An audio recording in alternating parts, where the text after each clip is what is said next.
Hearthmoor Asylum had been empty for 73 years, but the building still breathed like a living thing.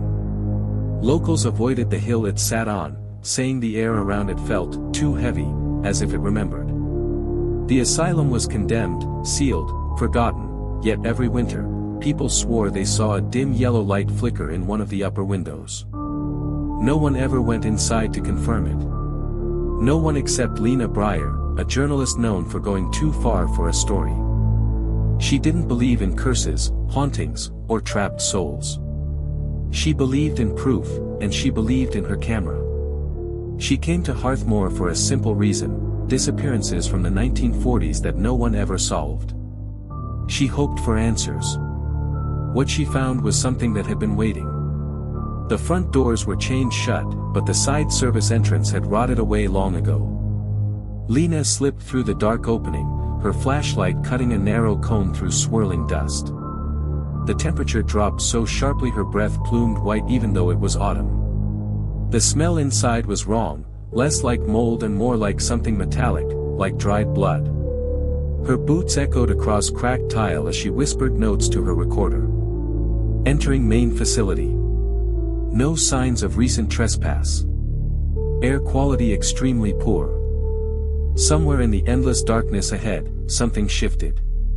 A soft dragging sound, slow and patient, as though it had all the time in the world. Lena froze. The sound stopped. She told herself it was a rat. She kept walking. The medical archive room was the first place that still looked intact. Rusted filing cabinets sagged against the walls, some toppled, others still locked. Lena forced one open, coughing as old paper disintegrated into powder. Inside were dozens of files stamped with a single word: unresolved.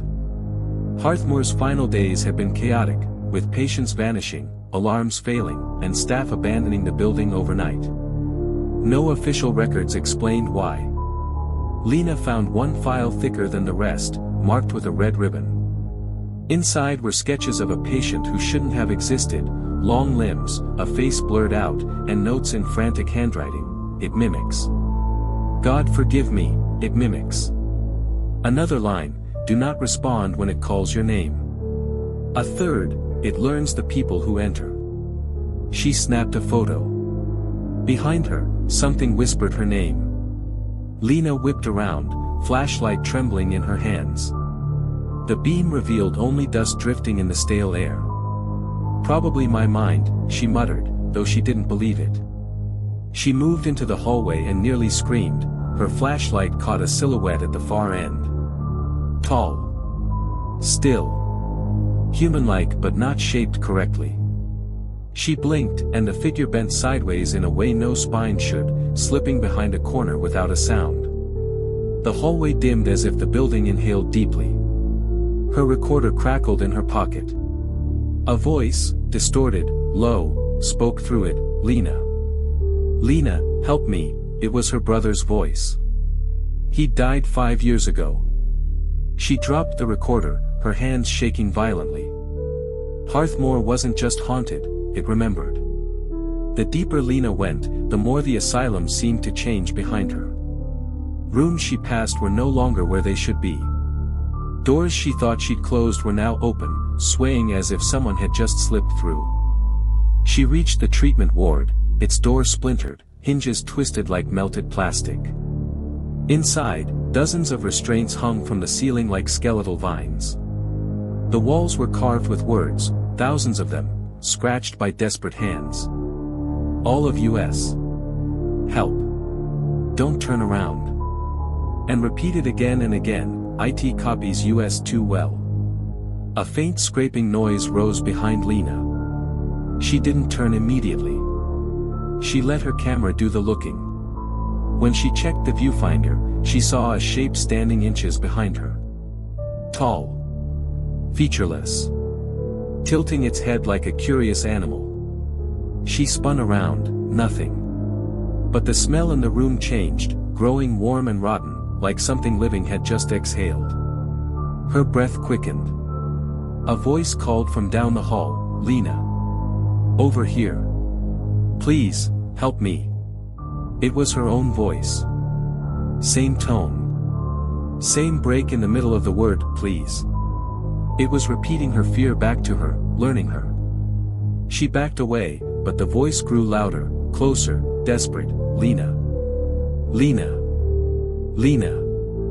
Then, in a low whisper that scratched along the floor like crawling nails, turn around now. She didn't. She ran. The asylum groaned behind her like something waking up, displeased.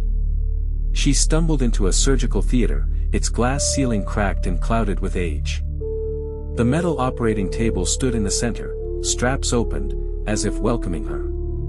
Her camera flickered to life without her touching it, pointing at the doorway she'd come through. Through the fuzzy screen she saw a figure enter the room, her exact shape, her hair, her clothes, her posture. It moved wrong, stepping forward as though it needed to remember how joints worked. It raised a hand slowly, copying the frightened shake of her own. The creature tilted its head, and its face began to form, stretching, folding, shaping itself into her. Into a version of her with a smile too wide, the teeth too many, the eyes too hollow. Then it whispered in her voice, "You don't need your body anymore. I'll use it better." Lena fled, tripping over debris, her lungs burning with terror. The halls rearranged around her, stairs leading to walls, doors opening into the same room she'd just left. The asylum wasn't just haunted. It was alive and cooperating with the creature. Her camera captured everything, its battery refusing to die despite the blinking red icon. At one point, she heard footsteps, her own footsteps, approaching from behind, perfectly in sync with her until they suddenly stopped. When she reached the entrance, the way out was sealed with fresh brick. Fresh mortar. As if the building had healed itself that moment. Her camera recorded her final words, "If anyone finds this, I'm not alone in here. And if you see me out there, it's not me." In the reflection of a broken window, her double stood behind her, smiling wider than a human jaw should allow. A month later, the police found Lena's camera lying in the dirt outside the asylum's gate, no sign of Lena anywhere. The footage was disturbing enough to never be released. But what unsettled investigators most wasn't the video. It was the security footage from a nearby gas station showing Lena, same face, same voice, same clothes, smiling calmly as she bought supplies and walked toward town. The real Lena Briar was never found. But every winter, when the yellow light flickers in Hearthmoor's upper window, locals say they hear two voices whispering inside.